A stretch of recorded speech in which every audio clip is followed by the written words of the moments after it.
పశ్చిమ మధ్య బంగాళాఖాతంలో అల్పపీడనం ఏర్పడింది. అల్పపీడనానికి అనుబంధంగా ఉపరితల ఆవర్తనం కొనసాగుతోందని వాతావరణ కేంద్రం తెలిపింది. వీటి ప్రభావంతో కోస్తాంధ్రలో అనేక చోట్ల ఓ మోస్తరు వర్షాలు కురిసే అవకాశం ఉంది. 1-2 చోట్ల భారీ వర్షాలు కురుస్తాయని వాతావరణ శాఖ అధికారులు తెలిపారు. 24 గంటల్లో అల్పపీడనం మరింత బలపడే అవకాశం ఉందని వివరించారు.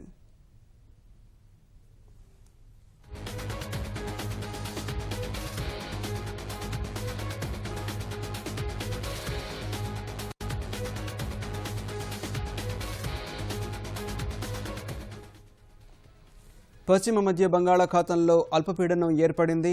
అల్పపీడనానికి అనుబంధంగా ఉపరితల ఆవర్తనం కొనసాగుతుందని వాతావరణ కేంద్రం తెలిపింది. వీటి ప్రభావంతో కోస్తాంధ్రలో అనేక చోట్ల మోస్తరు వర్షాలు కురిసే అవకాశం ఉంది.